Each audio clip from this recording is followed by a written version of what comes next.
Welcome to Movie Life Crisis. Join us as we watch the best movies from 30 years ago. Clarence and Alabama are chasing the American dream. The only problem is, half of America is chasing them. From the director of Top Gun and Beverly Hills Cop 2 comes a Bonnie and Clyde for the 90s. Christian Slater, Patricia Arquette, True Romance. Rated R. Starts Friday, September 10th at a theater near you. True Romance. True Romance starts Friday, September 10th at a theater near you. Yes. Ish. One man. One desire. Dude, maybe I don't remember Bonnie and Clyde that well, but this movie didn't remind me of Bonnie and Clyde really. There was a lot of people that are doing reviews of or did reviews of this movie, and they were like, "Oh, that Bonnie and Clyde feel." I guess I don't know. I mean, I guess that just means like when a couple like goes on a crime spree. Yeah, maybe that's it. Don't Bonnie and Clyde die at the end? Spoiler alert. Yes. I didn't want to spoil that for anybody. All right, Movie Life Crisis Season 3. Episode 1. Season 3. Wow. I can't believe we're already at Season 3. Dude, honestly, how are we in Season 3? I really don't know. I'm really glad we are, though, because I watched movies last year that I wouldn't have watched, and I watched a movie this year that I probably wouldn't have watched. So that's good. Yeah, this is, I would not have rewatched this, I don't think. And dude, I posted on Facebook, like, hey, we're looking at 1993. Get your suggestions in. I had like 60 people comment. And there were some amazing movies that I don't think we're going to be able to do. Like, dude, someone suggested The Crush. Remember that with Alicia Silverstone? Oh, my goodness. Yes. We didn't even look at that. That movie is super weird. I'm going to watch it. I just don't think we'll do it on the podcast. Yeah, let me know when you watch it. I'll watch it also. And if we change our mind after watching it because it blows our mind, maybe we can do it. And like What's Eating Gilbert Grape? That's another really good movie that we didn't really look at. I mean, we have like almost 40 and we got maybe 27 movies we're going to be able to do. So right. Times are tough around here. Yeah. It's a good problem to have. It's a great problem. Too many good movies. I hope we're going to continue to have that problem for the next several years, I think, because we got a lot of good movies. That's for sure. Anyway, since it's been a minute, I wanted to do a reset. We're Movie Life Crisis. I'm JT. You're Jeff. We've been friends for a long time. We're old/friends, old friends.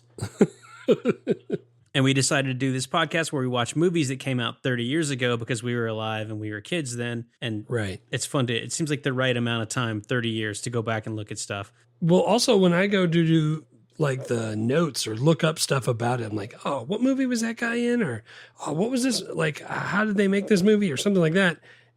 Because it's 30 years later, everybody's writing articles about it and stuff like that. So it's fresh in a lot of people's minds. I like that we picked 30 years. Yeah, that was an unexpected benefit. We see a lot of, oh shit, some guy for Variety wrote a 30-year retrospective on this movie. We can use that for research. I didn't anticipate that, but that's been nice. Yeah, that's great. Yeah, and then we have a Patreon feed where for you can sponsor a child, you can sponsor the arts for $5 a month, and we're doing movies going backwards on that feed, so we'll be into 1989 there whenever we find time for some bonus stuff. Support the arts. Support the arts. Yeah, and we have some supporters, which is fantastic. We were doing it for free and for fun, but if people want to help us pay for web hosting and some of the stuff you have to pay for when you have a podcast, we are delighted with that help. Yeah, absolutely. It's super fun to do it though. Yeah. So let's see what else we'll be doing every 2 weeks. We'll be doing movies throughout this year. This year, 2023, we'll be doing 1993 movies. Our snapshot that we released last week kind of talked about a couple of the ones that we'll do, and we don't have the schedule finalized. You have the ability to donate money and force us to watch a movie if you want to take that option. And all that stuff is on our website, Movie Life Crisis. That seems like a drastic measure that somebody would do that, but I would gladly do that. Yeah, absolutely. You can also just ask us nicely on Twitter or on Discord, and sometimes that works too. You never know. It depends on the mood. Yeah, absolutely. Yeah. So we'll kind of explain. So we do the same format every time. We'll start off with by the numbers, the synopsis, the budget, the awards, talking about our ratings for this movie. Do we remember when we first saw it? And then we'll get into our best scenes, best quotes, best performances, and then we'll get into our worst, which generally is just typically like, what things did they say and do in this movie that you couldn't do in movies anymore? Yeah, that's a big chunk of what we have for the worst. Right. Or did they use really bad rain effects and Jeff got pissed off at it? Or somebody was wearing eyeglasses that didn't have lenses, they just had glass in them, which I always get mad at.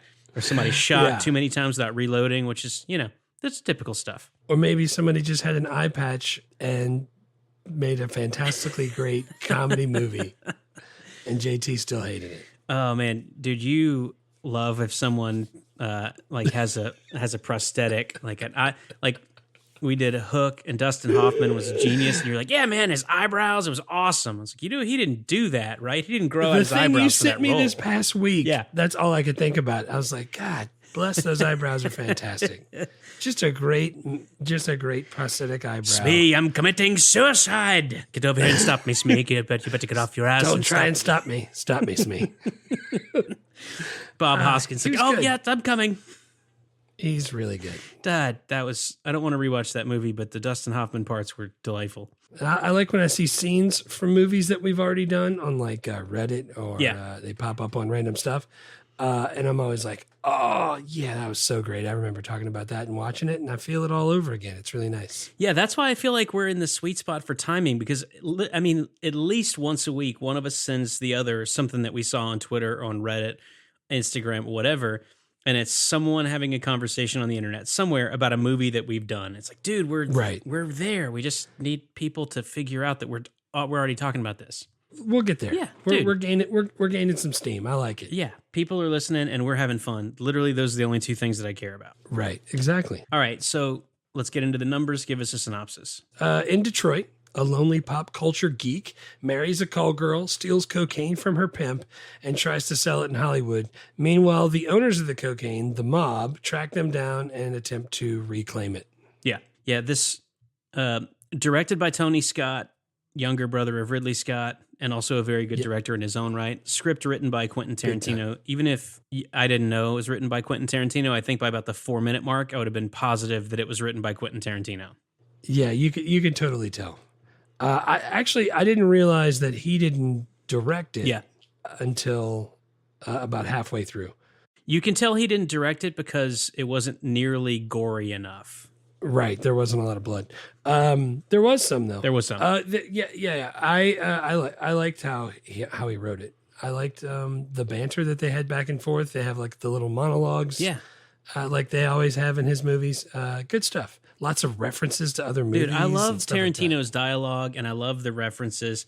I don't love the plotting because it always seems like it's just two twists too many for me. It's like, why didn't we just peel back some of that? Why does it have to be the extra twists all the time? I think too that I was reading that when he wrote it, it was supposed to be a different, told in a different order, like he does. Oh yeah, that makes sense. And then Tony Scott says, no, we're going to do it like this.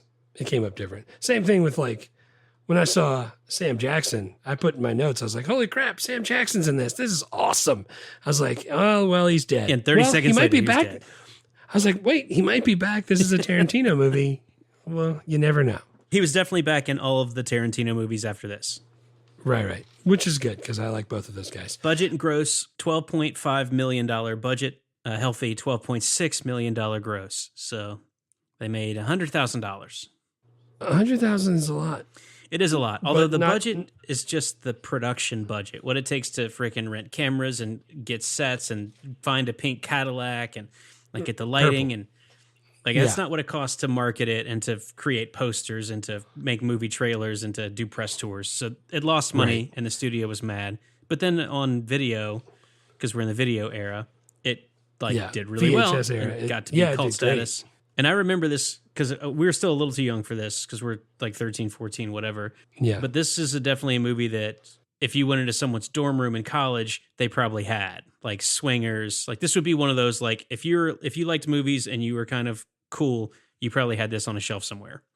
Yeah, absolutely. I can picture the people that you're talking about that I was friends with in college, and I know exactly who those people are. And they looked like Brad Pitt in this movie where they had like white person dreads and like a little scraggly Scooby-Doo goatee.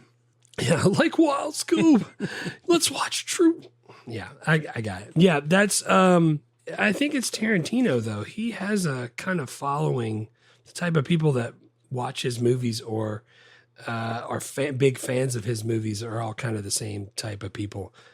Yeah. Not my people in everyday life, but I like hanging out with them when I do. Yeah, honestly, I'm a little reticent to do Tarantino stuff on this podcast because I'm not like a Tarantino fanboy, and I think the people that are would be really mad about some of the stuff we'll say. Yeah, but I think it's okay if they get mad. Totally. I mean, but like I like his movies, and like you say, if you're someone who's super into Tarantino, we probably have a really fun time hanging out at a party. I'm just not. I'm regular into it. I go, yeah, he's got some movies I really liked, and some that I don't care about at all. Right. And he's good, but like if he died in a car accident tomorrow, it wouldn't be a national day of mourning for me. I'd go, that sucks. That guy was good at his job.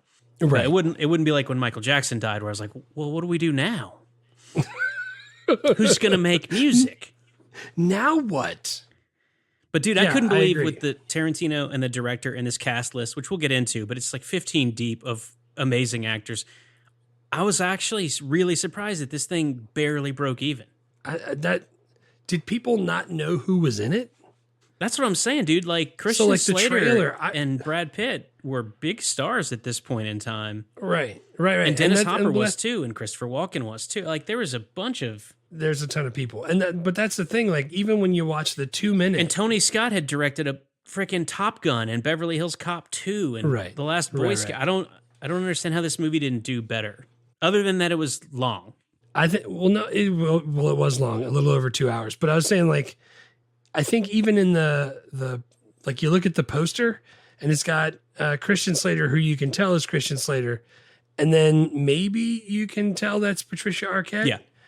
And then the other poster has more people pictured on there, but like the picture of freaking Gary Oldman, I couldn't tell that was Gary Oldman. I freaking watched the movie and I could barely tell that was Gary Oldman. That dude disappeared. Yeah, dude, that's textbook Gary Oldman is for you to go, oh shit, that's Gary Oldman. I didn't even know that. But if you don't know, like watching the trailer, if you don't know who's all in it, then do you want to go see it? Yeah, I wonder if the title and the poster, in the movie business, they just call it the one sheet, the poster, and they always go like, well, I can't picture the one sheet. I don't want to make it.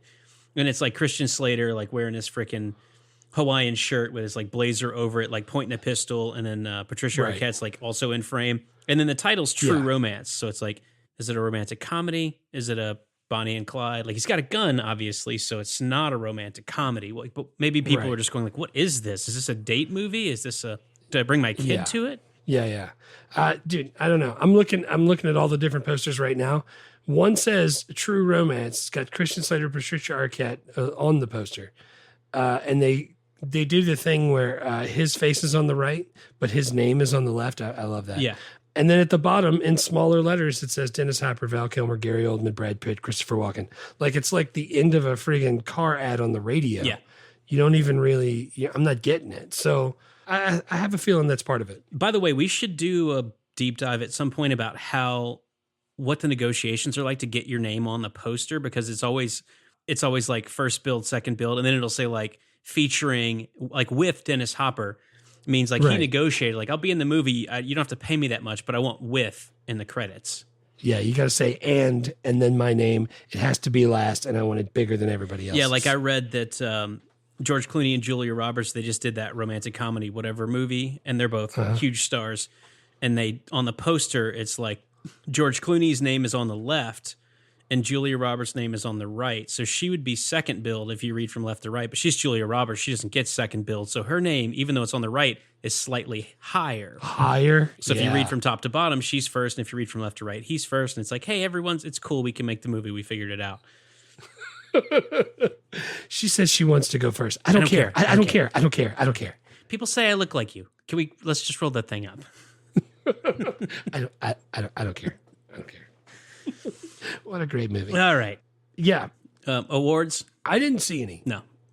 All the critics liked it. Yeah. And like you said, it's a cult following now. Dude, it's like 93% on Rotten Tomatoes, like 9 plus out of 10 on IMDb. People who have decided to go back and rate this movie 30 years later really like it. Yeah. More than me. Like us. Yeah. Like us. We decided 30 years later to go back and rate it. Yeah. I didn't see any sequels or spinoffs either. No, there's a bunch of deep dive people who smoke too much pot theories about how all of Tarantino's movies are connected in the same universe.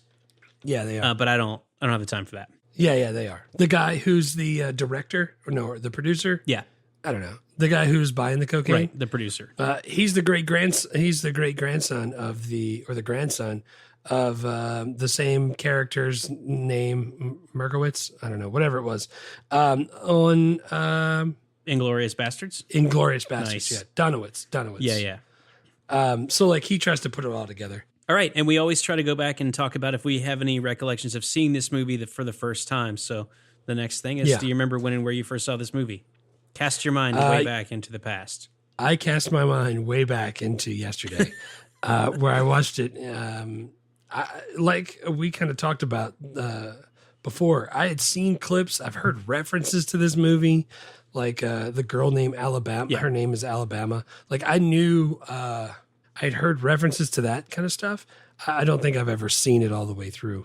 So yeah, it's yesterday. Yeah, I also have no memory of sitting all the way through this movie prior to now. Although I remembered a lot of stuff as it was happening. I was like, I think I've seen this part before. So yeah, I don't know if I was like at parties and if this movie was on and I watched like 6 minutes of it with the sound off, but I knew some of the quotes. I knew the people that were in it. There were scenes that I remembered having seen, but honestly, I don't, like, there's no way my parents would have let me watch this in 1993 if they'd been paying at all attention to what it was I was watching. Yeah, I'm totally with you.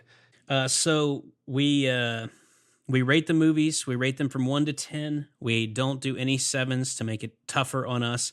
And we rate them in chimmy dogs, which a chimmy dog is a hot dog wrapped in a tortilla and deep fried, served by the Mexican restaurant Cuco's in our hometown that was right outside of the movie theater and the mall. Deep cut. Deep cut.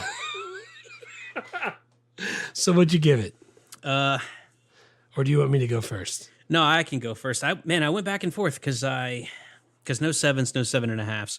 See, that was me. It was a firm 7 for me. The first act, I had it like at an 8-ish range because like, oh man, this dialogue's really good. I like the romance.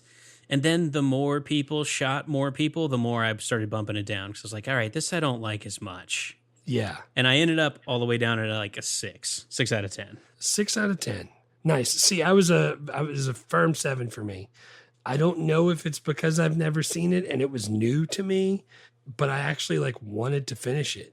Yeah. It had enough going on, like enough energy to make me keep wanting to watch it. And so I gave it an 8. Yeah. Dude, there's a lot to like about this movie. There's a lot of things that were really well done. And I think it's just for me personally, the second half took too long and was too bloody. And when there's like a 5-minute scene where 3 different groups are all shooting each other, I'm like that. I didn't know any of those people. We didn't really gotten to know a lot of those characters. Like it's kind of gore for gore's sake. And it was a little bit kind of mid-80s, the way Tony Scott directed it. Like when Christopher Walken shot Dennis Hopper, he like shot him, but then we saw the gunshot from like 3 different angles, like 3 different times, which is a very 80s action movie thing to do. Yeah. You know, like you shoot it and then the camera pivots and then you see the shot again and then it goes by. It's like, dude, it feels really dated to me. I like the thing at the end with all the groups of people. Yeah. All the feathers were going everywhere. Dude, that's textbok Tarantino. Yeah, no. Like, the cops are going to show up at the same time as the mafia does from across the country. And then the bodyguards and they all shoot it out while freaking Christian Slater like sneaks off. In the original script, I don't think he snuck off, by the way. No, I'm sure I was very surprised that he lived because I didn't remember that. That was not a Tarantino thing. He didn't want him to live. Tony Scott wanted him to live. Dude, I was sure that he was not going to live. And I was like, oh, man, I kind of don't. I mean, I know it's more realistic when the guy who's an idiot ends up getting killed because of his own fault. But I'm like, I like Christian Slater. I want him to live. And I was surprised that he did. I'm glad Dick Ritchie made it out of there. He freaking hightailed his high knees out the hotel. Oh, man. Young, skinny Michael Rappaport. Yeah, I like Michael Rappaport. Me too. So I was reading something and I found Empire, the magazine, ranked it as the 83rd greatest film of all time, which seems crazy to me. That does. But somebody said in there, whoever wrote that, I should have wrote their name down, Tony Scott's handling of Quentin Tarantino's script came off like a cinematic equivalent of cocaine-flavored bubblegum, a bright, flavorsome confection, and an intoxicatingly violent kick. Yeah. That's perfect. Like, that's exactly what it was. Yeah, and there is something that I really like about Tarantino being the writer, but someone else directing, because when it's both, there's times when it's brilliant and there's times when it's too much. Way too much. So I like that you can go like, hey, you're a great action director. Take this freaking genius script and this cohort of amazing actors and go off and do some action shit with it. And do the good stuff. Where the guy lives at the end and it's bloody, but it's not as bloody. And you keep a freaking incredible dialogue. Yeah, yeah. But no, there's a lot to like about this movie. But for me, it just kept dragging on and getting bloodier. And I kept going, I don't like that as much. Like the scene when James Gandolfini beats the ever-loving shit out of Patricia Arquette. Yeah. That makes sense in the movie, but I don't like to watch that. Right. I got you. That's weird. We're they're going to love it because we're on total opposite sides. Yeah. All the stuff that you're saying you don't like, all three scenes that you named that you didn't like are scenes that I loved. Yeah. All right, well, let's get into the best three scenes. Give me your first best scene. The first best scene for me was Dennis Hopper and Christopher Walken. When Christopher Walken comes in with the mafia and he's talking to him, trying to find out where Christian Slater is, and they go back and forth. I mean, it's two great actors going back and forth. That's part of the thing. But the dialogue I liked. Towards the end, where Dennis Hopper went a little racist, that was a bit much. A little racist? There was a couple of hard R's in there that we didn't need. Jesus, the whole freaking thing was, yeah. Yeah, but like he did the unnecessary roughness. You know what I'm talking about? When he's holding the clenched fist and he's like, you see this? Bam! And hits him with the other one. This here's my throwing arm. Yeah, when he did that. And then he starts talking to him. He's like, getting slammed in the nose f***s you all up. You get the pain shooting through your brain, your eyes fill all up with water. It ain't any kind of fun. That whole scene, I really liked it. That's one of my three best scenes, too. I put down in there, it's like, you couldn't do that. Like, nobody could make a movie with that scene in it anymore. It's really profane, which is fine, but it's like racist as shit. And like racist, homophobic. Super racist. Dennis Hopper is Christian Slater's dad. Christopher Walken is a mob boss. He's trying to track down Clarence, who's Christian Slater. Christian Slater steals a bunch of cocaine from a pimp who played by Gary Oldman, who turns out to actually have belonged to Christopher Walken's mob group, and Christopher Walken wants his drugs back and then to kill all the people who took them. Right. And so he's facing off with Dennis Hopper. He's like, I need to find your idiot son. I have a son. It's not your fault, but also I am going to kill him. Right. And Dennis Hopper's like, I never see it. I don't know where he is. He sucks. I don't even know. Who is this person? I don't ever heard of him. And yeah, so Dennis Hopper decides that he's not going to tell Christopher Walken where his son is, but what he wants to do instead is to make him so angry that he murders him quickly before he can give up any information.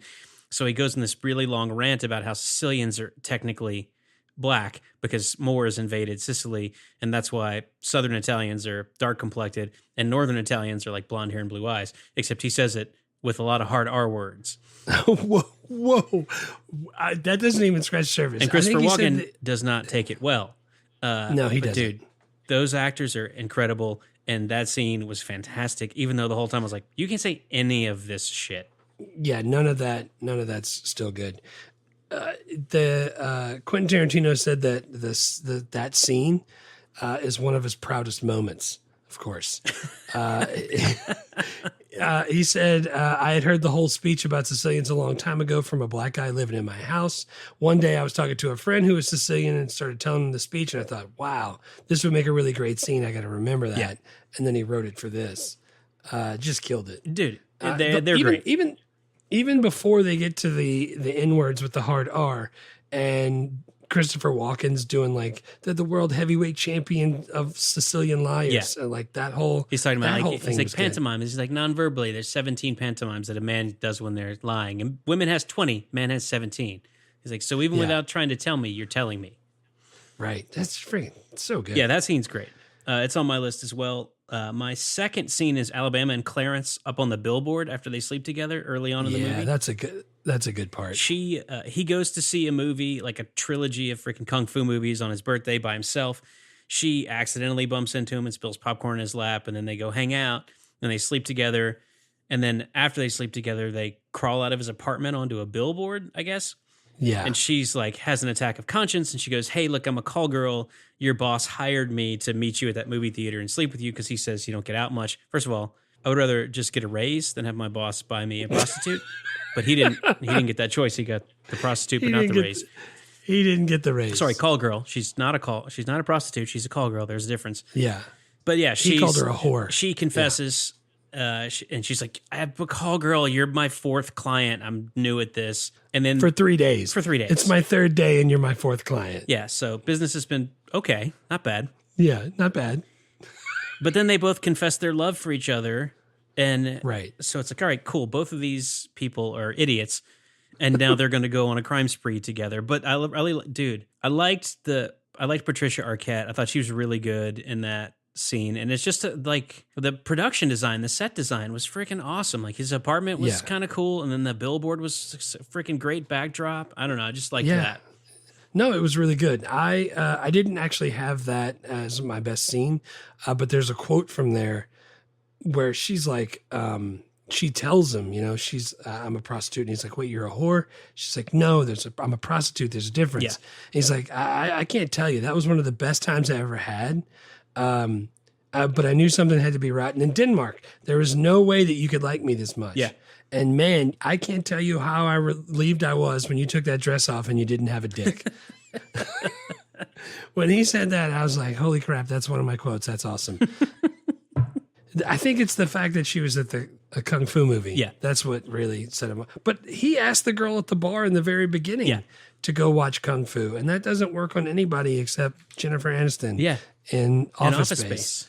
Yeah, dude, I agree. I like that part. And even right before that, when they're eating pie. Yeah. And the camera's panning down the line of like it comes up to, there's like a dolly shot up to the actual diner. And then they're panning down the booths and you can hear him talking. And it's the end of the same story he just told about Elvis to the girl at the bar. And he's like finishing up. He's like, but enough about that. Tell me about you. I liked that. You could tell he's not really great with the ladies and he's telling the same story again. And he realized that's what messed it up the first time. Like all of that, all set it up for me. I like that. Yeah. And I think Tarantino does everything in his power to make sure there's always a scene where people are at a diner eating pie and talking about movies. Yeah. I feel like he's had that in about 6 movies. Yeah. I mean, I would probably pick some kind of cupcake maybe. I love a pie. And I think if we decided to do this one, Two Guys Eating Pie or whatever, we're going to change the name to this one. I'll gladly do that. Gladly. By the way, there was a part when they were in his apartment or the comic book store or wherever they were, when it started getting a little steamy and everybody took their clothes off and laid on top of each other like a pile of laundry on top of another pile of laundry. A few things about that. One, I don't know why we have to have nudity. Like, I'm not against it per se, but it's just like, I don't know. It was a bit much. Then the like sex scenes were like extra long and like, I don't know. It just seemed like it was a bit much. Then on top of that, there was a song and I was like, this song's kind of good. It's a song called Wounded Bird. And you know who sings it? No. Charles and Eddie. Nice. You should go back and listen to it because it's really good. It's a great song. Yeah. The music for this movie was really good and the score was fantastic. The score really was fantastic. You're the most American shit about you is that number one, you love Disney World. You think that's money well spent. And number two, you don't care at all about violence. But if you see titties or butt, you're like, why do we have to have that there? No, it's not even about the titties. Can't we just do it like they do it on movies where they don't show that and they keep it PG-13? Yeah, but why can't you do that with the violence, which is actually way worse for people to see? Yeah, no, I'm with you. I'm not saying that we need to have the Kill Bill slash their throat and stuff go spraying everywhere. Like, I'm with you. I think that's over the top too. Call me American. I don't know. The violence is fine with me. I just didn't need to see Christian Slater's butt for that long going in and out. Listen, all I want to do is graduate, go to Europe, marry Christian Slater, and die. Ah, man. All right, what's your next scene? That movie was great. That movie was... I loved it. It was fine. The fight scene between Patricia Arquette and James Gandolfini. I liked it because I liked how friggin' Sopranos got in there and he was trying to like tell her about why it was hard to kill people in the beginning, and now he just does it to watch their expression change. Yeah. And then like how she kept fighting back and she didn't want to give in, and it made it go even longer, and he threw her through the glass and all that. I liked it. I thought it was, I liked the way it was filmed, and I liked that she didn't die. Yeah. That was a really well-written scene. It was a really well-directed scene. It was a really well-acted scene. As a piece of filmmaking, it's very good. I'm just uncomfortable with James Gandolfini, who's like bigger than me and you, beating the ever-loving shit out of Patricia Arquette while being like calmly monologuing about how like, yeah, killing's not really a big deal anymore to me. Like, it's great. She's freaking like tough as old shoe leather. She's a badass. That's awesome. I just, like, I get that the point of that is to make me uncomfortable. Mission accomplished, but I don't like being uncomfortable. So you would have rather James Gandolfini take all of his clothes off and lay on top of her and showed his ass than seeing him punch her in the face. I think she probably would have rather been punched in the face, but I would have preferred that. And dude, she's got a freaking Swiss Army knife, a corkscrew, and she's like jamming him in the toes with it, and he's like, she's hitting him over the head with a freaking statue and a toilet. Yeah, a toilet tank, dude. Topper. He threw her through the shower glass, and then she took. She's making fun of him while she's in the tub. She's like, "You look so stupid right now." And he like looks in the mirror and he gets all mad, and then she's like unscrewing the shampoo bottle to rub shampoo in his face. I was like, "That's what's not to like about that? That's everything you just described sounds like something I would love to watch." That is not how that would go at all, because any one of those blows blows that he hit her with would have killed her. Yeah. And I got to say, to men or women, either one, if someone's trying to kill you in the bathroom, don't spend time trying to unscrew the shampoo bottle. Hit him with the toilet tank. That's the move. It's the freaking tiny hotel bottle too, and it's wet, and she's all bloody. You're never going to get that top off of there. Right. She did a great job though. She did a fantastic job, and so did he. I just, that makes me uncomfortable. Yeah. Same way with me when it's too much of the kissing and the licking. When it was like a side view and you could see the silhouette of her face and his, like, I'm guessing happy trail, like she's just like hairs coming out and she's like licking them. Yeah. I was like, why am I watching this? I don't care about it. I wouldn't care if it was gone. I don't care if it's in, other than that. I want this movie to be shorter. Right. So if you're asking me to take stuff out, I probably would shorten those. There's other stuff out. I would take out first, but what's your third scene? The last scene, the shootout at the end. That's the one because everybody's just yelling. You can't even understand what everybody's saying. And then one person pulls a trigger and then it just jumps off from there. Everybody just needs to lay down and nobody does. They all just try to act all Brody and jump out in front of everybody. Dude, I liked it. I know you said like it's too much for you with everybody getting shot and everybody showing up at the same time. I think you're looking at it through a lens of you've seen more Tarantino movies up to this point. So like I think if you would see that without have seen the movies that you've seen now, I think you would like it better.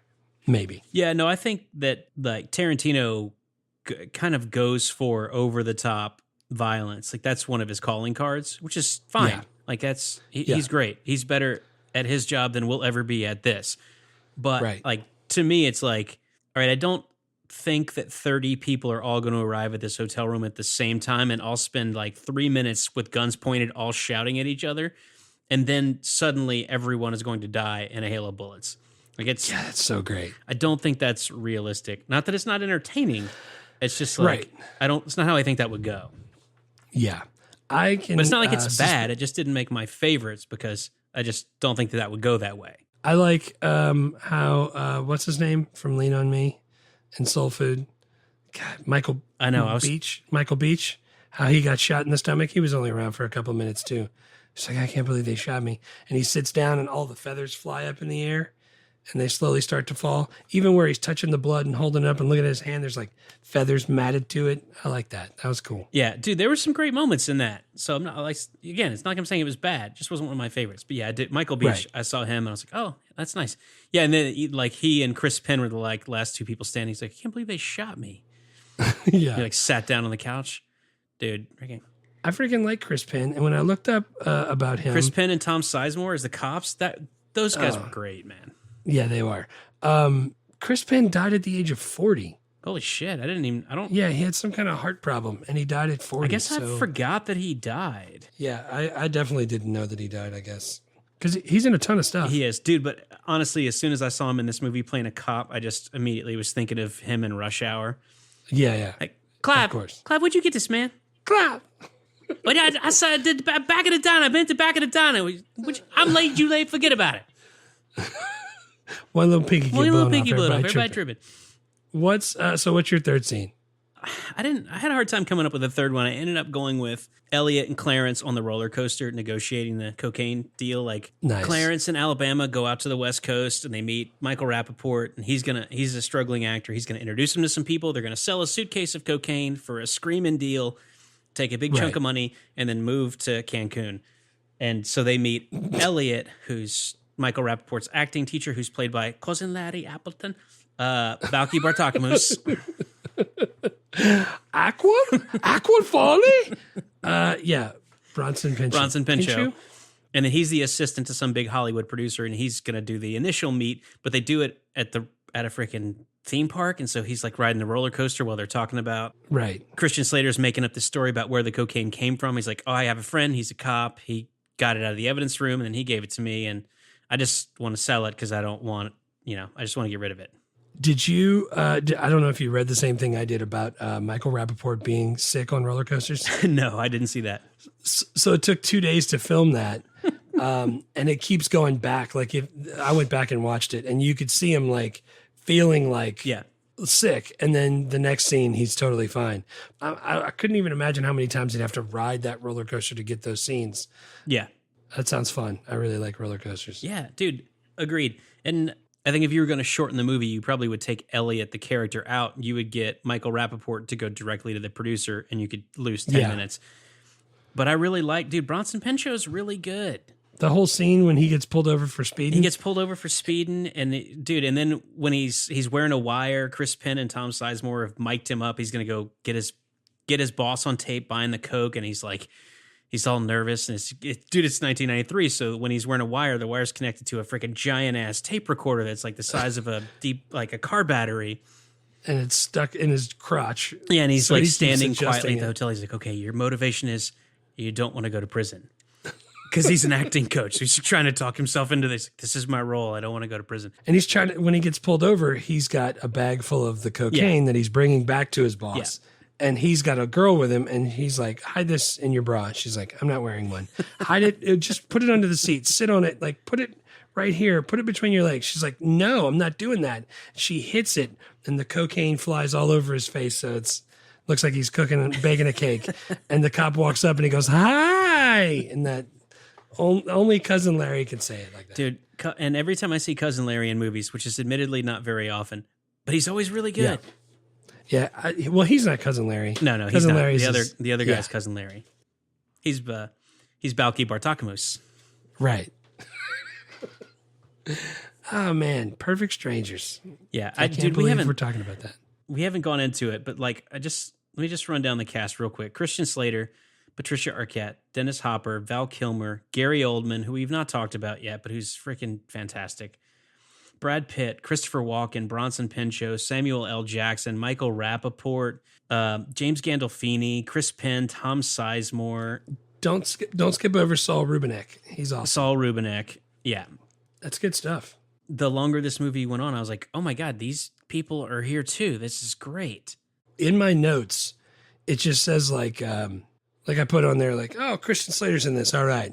And then like, I was like, holy hell, Gary Oldman's in this, and he disappears into parts. And I was like, Sam Jackson, 3 exclamation points. Yeah. Dennis Hopper, bad things, man, 5 exclamation points. Ooh, Michael Rappaport. Like, that's how all of these goes. Like, there's a lot of people in this. But yeah.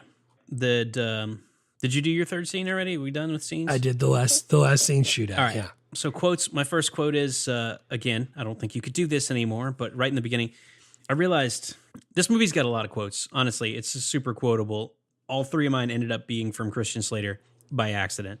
But my first one is, It's right in the very beginning of the movie. He's like, I always said if I had to fuck a guy, I mean had to, if my life depended on it, I'd fuck Elvis. I can't believe how much he likes Elvis in this movie. He also likes it in 3,000 Miles to Graceland. Yeah. Yeah, I don't want to sleep with Elvis, but I did like that. But if you line had also. to, if your life depended on it. If my life depended on it, I'm still not. Unless it's being filmed and put to a soundtrack of Charles and Eddie, I'm not. And it's got to be extra long, and I got to make sure somebody's licking somebody's belly. Yeah, dude, I like that part in there, and I'm totally with you. That's also where he said the F word that we don't like, Right. A few times, which was unnecessary. Yeah, that happened throughout this movie. There's a lot of homophobic slurs. Not a lot, but more than there But should back have then, it was less frowned upon. Yeah. I already told you my first quote was when he said, I can't tell you how relieved I was when you took that dress off and you didn't have a dick. And then she gets all mad. She's like, will you stop being so calm about this? That was one of the things that I really loved about that scene is like she had confessed this whole thing to him. He's like, that's great because I couldn't figure out why you were so into me. I was just really confused. And she lost. She's like, would you stop being so cool about this? Yeah. Or whatever. Yeah, that was awesome. So that was my first My one. next So one is which- also from Christian Slater's character as they're going into the hotel and Michael Rappaport sees that he's got a gun. He's like, what are you doing? He's like, if there's one thing this last week has taught me, it's better to have a gun and not need it than to need a gun and not have it. And not have it. Yeah. That was my third quote. Which is a good line, but also a terrible philosophy. I'm looking at you, all of Tennessee. Yeah. Also, I like the way he delivered it. Yeah. I don't know. We talked about this already. Christian Slater's got that Jack Nicholson kind of delivery when he says it. Yeah. It's just something about the way he said it. I was like, that's a good one. I'm marking that one down. Yeah. That was my second quote. My third one was from Virgil, who is James Gandolfini. He's sitting in the hotel room when Patricia Arquette comes back, and then he like has her like turn around and dance for her or whatever the hell he's doing. And then when she turns the other way, he like cold cocks her one time and knocks her to the ground. Yeah. Which, like you said, in real life, that she'd be out.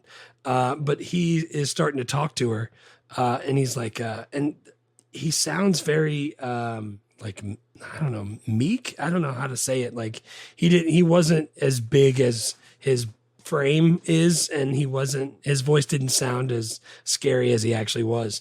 And the whole time he's talking, he's like, now, the first time you killed somebody, that's the hardest. And you don't give a shit. You're fucking Wyatt Earp or you Jack the Ripper. Remember that guy in Texas? That guy up in the tower that killed all them people? I bet you green money that first little black dot he took a beat on, that was the bitch of the bunch. First one's tough. No fucking fooling. The second one ain't no fucking Mardi Gras either, but it's better than the first one because you still feel the same thing, Like he was going through, and the way he did that, I don't know. It was really good. I like the way he delivered it.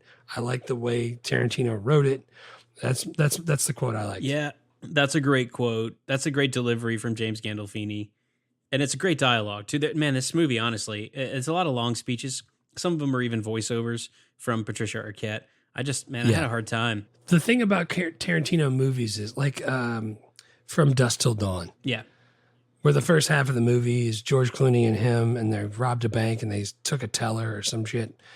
And Tarantino, like you don't see it, but then you see like the aftermath of it, and blood's everywhere. And like, I don't know if it's like looking into the mind of a friggin' psychopath or a serial killer, and you get to see like what people like that are actually like. I don't know why it's interesting to me, but it is. Like, I don't. Well, I think the thing is, from a creation standpoint, you want to be over the top. If you're over the top, you can always have someone scale it back. If you're not, if you don't give them enough, it's hard to generate extra. So, right.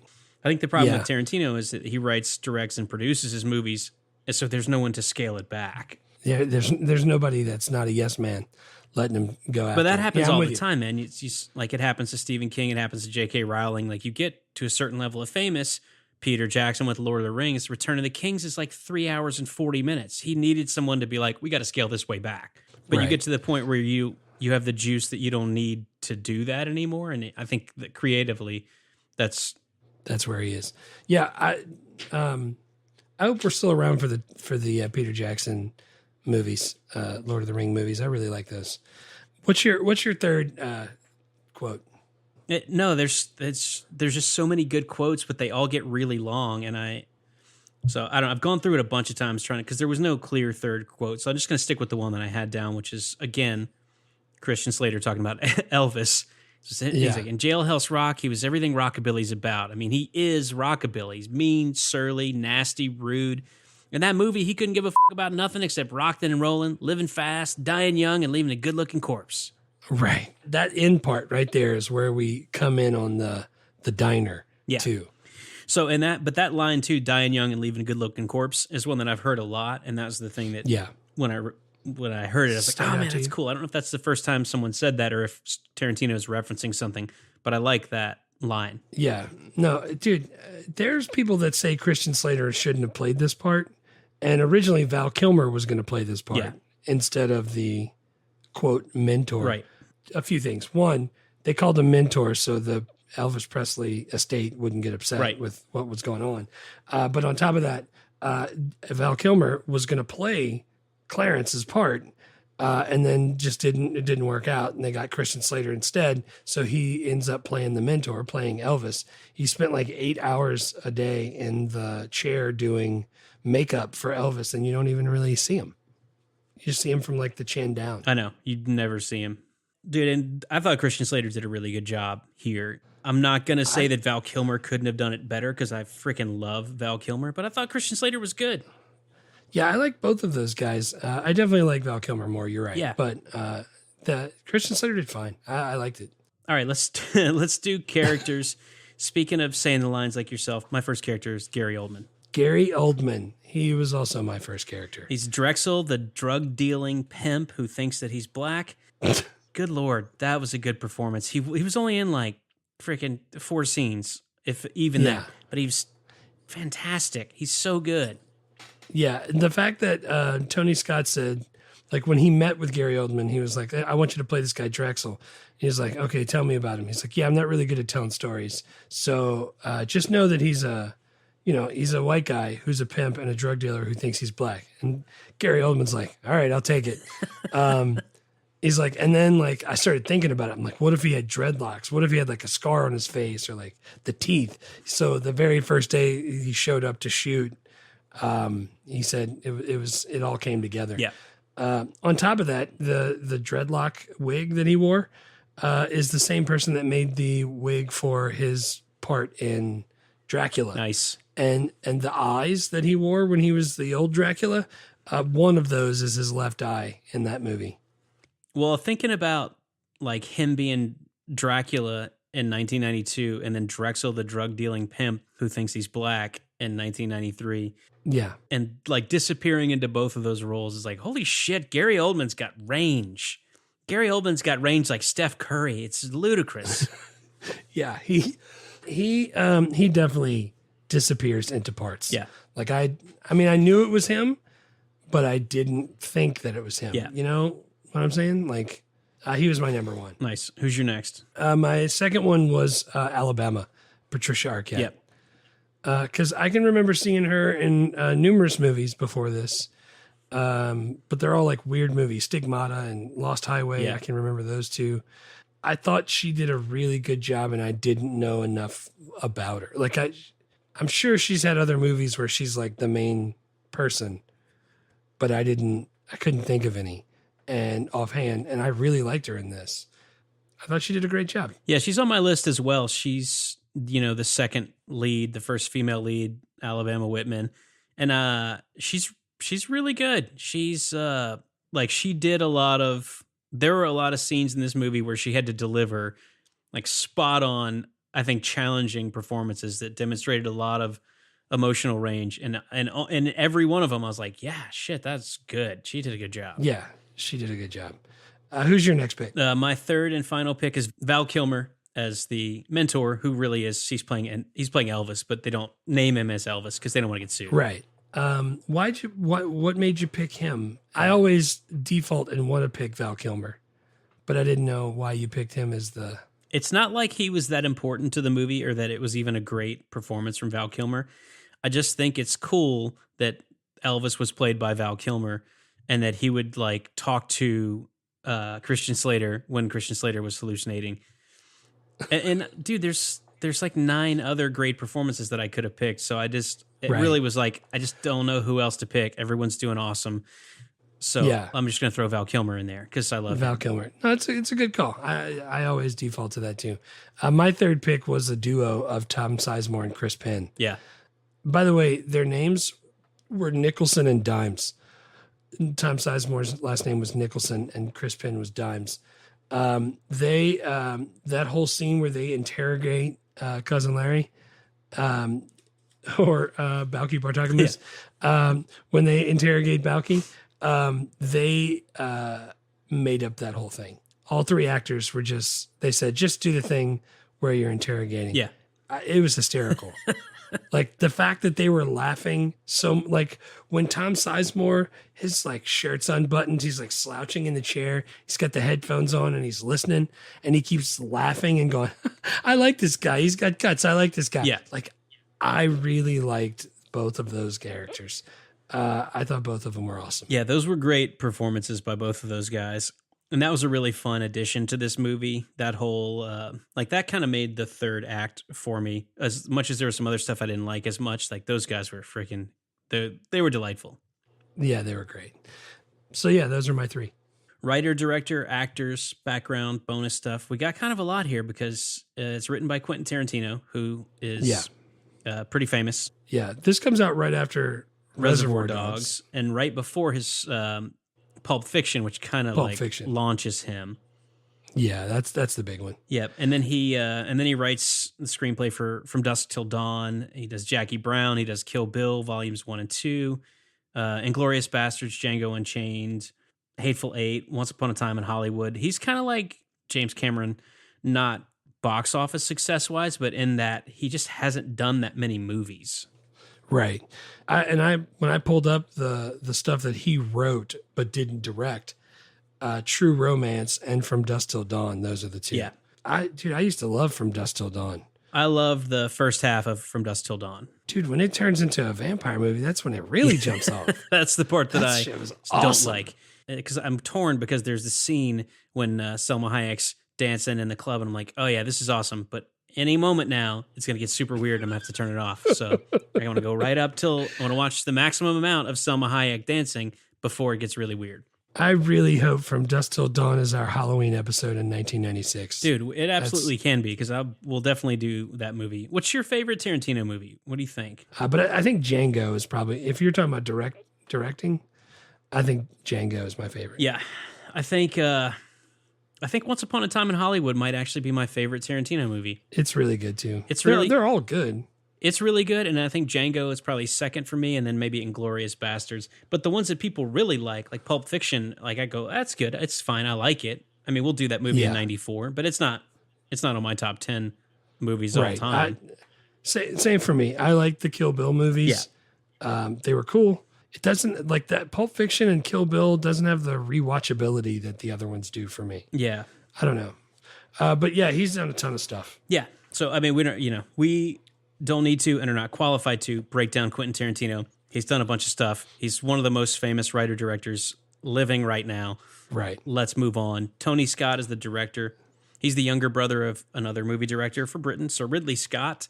And he's a pretty iconic director as well. He did Top Gun, Beverly Hills Cop 2, Last Boy Scout, Days of Thunder, Crimson Tide, Enemy of the State, Taking of Pelham 123. He's had some big movies. Man on Fire and Deja Vu, both of those are Denzel movies. Yeah. Yeah, he was one of the kind of iconic 80s action directors. And it's interesting, Jerry Bruckheimer and Don Simpson they thought the movies in the 80s were really stale and really boring, so they wanted to hire people like Tony Scott, who at the time was a commercial director from the UK, and they wanted him to bring that kind of commercial directing sensibility to movies. Like Michael Bay was a commercial director before he started doing movies, And Tony Scott said that... buy this toilet paper. It blows up. Toilet paper, part X. All CGI'd. No, but Tony Scott apparently directed like a Saab commercial or something where he had the car racing a plane. And that was the thing that Don Simpson, Jerry Bruckheimer saw and were like, dude, you should do Top Gun. You should direct Top Gun. He's like, I don't know if I'd be any good at that. And then he did, and he was pretty good at it. Yeah, he was. He was all right. He did all right. He did all right. But that one sad note for Tony Scott is that he committed suicide in 2012 by jumping off a bridge in Los Angeles. And apparently nobody really is sure why. Like, he didn't leave a note. And That sucks. the coroner said he didn't have any like underlying medical conditions. He wasn't like overdosing on drugs or anything. And Ridley said that he'd been undergoing cancer treatments, but he didn't really say how serious that was. So I mean, he was in his late 60s, but yeah, that's a shitty way to go. And I feel bad for him and for his family and not knowing like what. I mean, you know, suicide is always sad, but if you're like 70 and rich and famous and successful, it's like, for whatever reason, it's kind of even more sad. Like, shit, you made it that far. Yeah, yeah, you're totally right. It definitely is. I mean, it's also sad when you're young. I guess it's always sad, but I don't. For whatever reason, it's like I'm surprised to see someone his age that's successful. That's a better word. Like, commit suicide. Right, man. I didn't know it was suicide. I think I knew he died, but that's all I knew. Yeah. Anybody else that you want to talk about? Yeah, for man. the writer, the music, director, and freaking Hans Zimmer. Oh yeah, yeah. He the killed score it. was incredible. It really was. The whole time I was going, dude, this is such a cool score. We talked about Zimmer before. He got to start with Rain Man. Then he did Driving Miss Daisy. Then he worked with Ridley Scott on Thelma and Louise. And then for this movie, he said he based the theme on a classical piece of music that I can't pronounce, but he pulled it from a movie in 1973 that was called Badlands, about a young couple in love and on the run after having committed some violence. And they he changed it to like steel drum kind of sounding stuff. It was pretty cool. Yeah, it was really cool. By the way, that movie Badlands, I feel like we should probably go watch that. Just like, it's Terrence Malick. It stars Sissy Spacek and Martin Sheen, or as we know him around these parts, Ramon Estevez Sr. Senior, right? Yeah. But it looks like I went down the deep Wikipedia rabbit hole. I was like, dude, that Badlands looks like an awesome movie. I feel like I should watch that. You should totally watch it. And let me know if I should watch it. Yeah.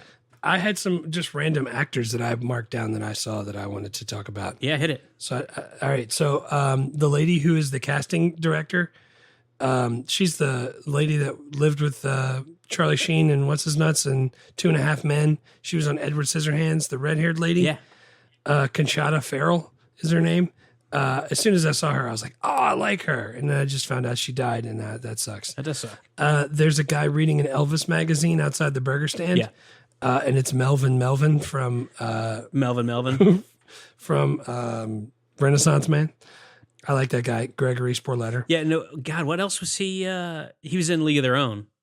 League of Their Own, yeah. He's one step away from being a pig, but it's an important step. The captain of the police is Ed Lautner. Yeah. And he's from School Ties. We watched that last season. Yes. Last year and last season. Last year and last season. And we talked about Michael Beach. I'd put him down too, from Lean on Me and Soul Food and Waiting to Exhale or whatever movies he's in. Aquaman. But those are I just wanted to, I mean, all the other people, Michael Rappaport, he's the jam. Brad Pitt, awesome. Tom Sizemore, Sam Jackson, Gary Oldman. I was just like, as I would see people, and it's very rare. Like, so I had to look up the casting lady's name. I didn't know her name. Yeah. I didn't know Melvin's real name. Yeah. Everybody else though, like I could like name the actor's name, like when I saw him, which means they're pretty friggin' famous. Yeah. When the cast list, when you can go like 10 to 15 deep and you can name every person that walks on screen, that's impressive. Not for us. Awesome. It's easy for us, but it's impressive for the people who put that production together, that 30 years later, we know all of the people in it. Yeah. That means they did a good job. Yeah. So that's all I got for that. That's all I got for the good. Nice. All right. Let's go into the worst. Yeah. I didn't have any worst scenes. I wanted the movie to be shorter. And it's like 2 hours and 1 minute. It's not like that's a long time, but it's just like 20 minutes longer than I wanted to spend on this movie. Yeah. The sex scenes, that's the worst scenes. They were too long. Yeah. They were too graphic and too long. I don't need that. Well, it's just the Tarantino thing. There's a couple too many twists and turns. We could probably simplify. So you like when movies are super long because you're watching them at your house 20 minutes at a time across a 2-week period. Right. The other worst we kind of already talked about. This movie is full of homophobic slurs and flat out racist stuff. Yeah.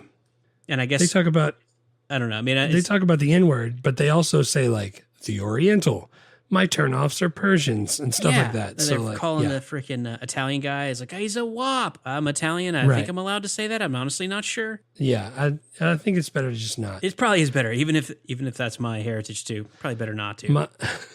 It's my wife's quote heritage, and I use Italian jokes all the time. The old tech, I had payphone. Did you see that? Oh, yeah. They used a payphone. Payphone. And then I didn't like the gunshots sounds. Yeah. They could have made those better. I mean, I thought the effects were pretty good in this. Yeah, payphone. I mean, they're staying in a freaking motel. Right. Honestly, man, I think we're so far into it now that I'm not even noticing old cars and old tech, unless it's a movie that revolves around the tech. I only had a few more worse. Do you want me to go through those? Hit it. Her accent as a Florida resident. Yeah. From Florida. Isn't that where she said she was from? I can't remember. Her name's Alabama. What's that? I can't remember. I think she said she was from Florida, and it didn't sound like a Florida accent. It didn't sound like an Alabama accent either, but maybe I haven't met all of the Alabama people. Oh, wait, she yet. was from Tallahassee or something, right? Yeah, that's what I'm saying. I think she said she was from Florida, and it just didn't sound like a Florida country accent. Yeah. I don't know. Well, that's kind of like, dude, did you watch Glass Onion yet? No, not yet. It's really good. But freaking, what's his name? Daniel Craig's, like, he's doing, like, a foghorn, leghorn, like, embellishment Southern accent. Everyone's like, his accent's so good. I was like, no one talks like that anywhere. No, I mean, he's not trying to be, like, super authentic. It's supposed to be, like, extra, but it's fantastic. But it doesn't sound like it was people good in the first one. in the South talk. There are people that think people still talk like that, though. Yeah.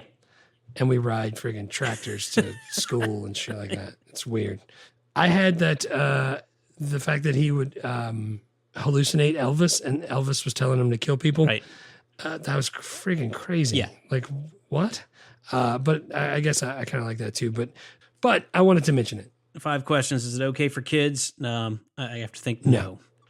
No, I said 16 to 18. Yeah, a lot of sex, a lot of violence, a lot of cursing. Even if you took out the cursing that you can't do anymore, all the racism and the homophobia, still a lot of cursing. Still tons. Still tons. Would this movie get made if it were pitched now? I mean, if Quentin Tarantino wants to make it, he just makes it. Right. I think somebody could probably pitch it, and I don't think you would pitch it and have all of the racist stuff in there. No, of course not. No, I mean, any movie that we say, if it's going to be made now, they're going to have to update it for now. Right. But I'm saying, like, you don't pitch it with all the racism in there, and that's the part you'd want to change.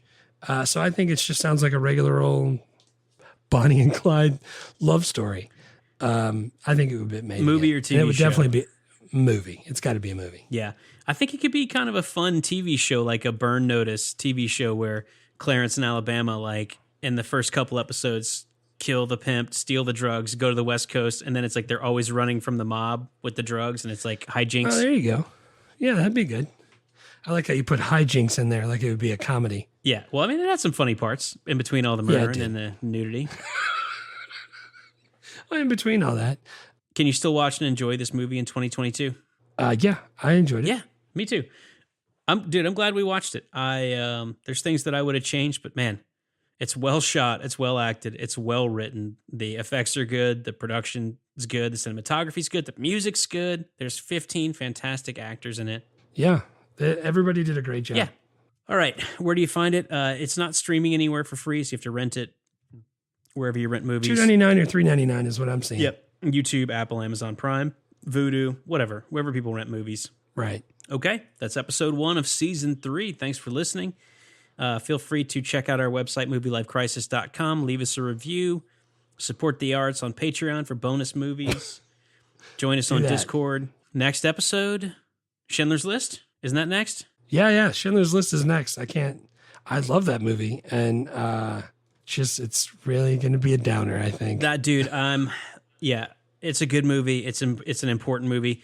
I'm not looking forward to watching it. I don't know what I'm going to focus on. You know what I'm saying? Like, do I focus on, I can't talk about like, yeah, when that guy got shot, that was awesome. Because in this movie, it's not. No, I was thinking, I'm like, do we do the whole episode when we're like NPR announcers? It's like, and in the days leading up to 1939, it became clear to us all. Like, how do we do stupid categories and like do impressions and make jokes about fucking Schindler's List. I don't know. I don't know that we can make jokes. We're gonna make some jokes. I'm already working on some. Yeah, dude, I don't know. We don't do a lot of really serious movies. We don't do a lot of Oscar bait movies. This is a huge movie that's really important. Yeah. We're gonna do it. Yeah, we definitely are. Stick around for that one. That should be fun. Yeah. All right. See you next All right. time. Vaya con Dios. Yeah, vaya con Dios. Boss. Boss. Thanks for listening to Movie Life Crisis. Please subscribe, rate, and review. And remember, don't drive angry.